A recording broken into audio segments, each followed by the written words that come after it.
Reservation दिया था, बाबा साहब ने जो हमें संविधान दिया था और बाबा साहब ने जो हमें हक दिया था जीने का, उसे हमें हरियाणा में एक नेतृत्व की जरूरत है। मैंने फौजी जी को बोला कि फौजी जी इतने जल्दी तो नेतृत्व नहीं कर पाऊंगा, पर जो डॉक्टर बाबा साहेब अम्बेडकर ने हमें जो संविधान दिया है और जो इस देश में जीने का अधिकार दिया है, उसके लिए जरूर हम लड़ेंगे।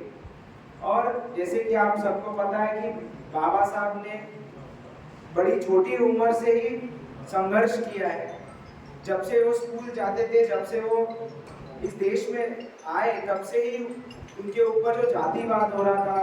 जब से वो कठिनाई से जा रहे थे, तब से उन्हें एक ही चीज चाहिए थी, जो कि समानता थी। और आज भी हम देखेंगे कि बाबा साहब ने संविधान देके 75 साल हुए हैं, पर अभी तक आदमी और मनुष्य को मनुष्य नाम से जाना नहीं जाता है। आज भी महाराष्ट्र में हो, देश में हो, अनेक राज्य में हो या फिर पूरे भारत में हो, कि पूरे भारत में आदमी को आदमी की तरफ से देखा नहीं जाता है, आदमी को धर्म के नाम से देखा जाता है, जाति के नाम से देखा जाता है। और यही बाबा साहब को कहीं तो खत्म करने का था।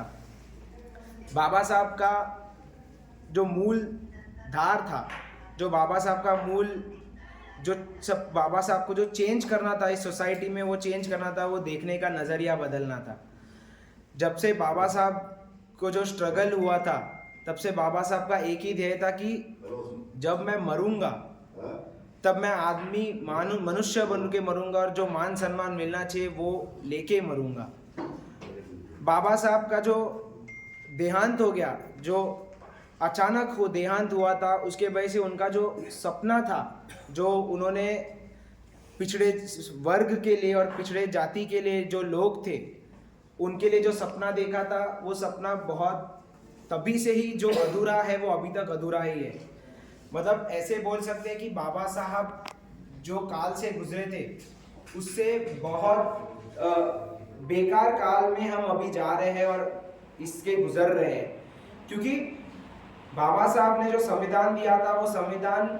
सबके लिए था, ना कि एक धर्म के लिए था, ना कि एक जाति के लिए था। पर जब से बाबा साहब का देहांत हो गया था, उसके बाद से जो पॉलिटिकल पार्टीज थे, राजकारणी लोग थे, वो लोगों ने बाबा साहब का गलत इस्तेमाल किया। बाबा साहब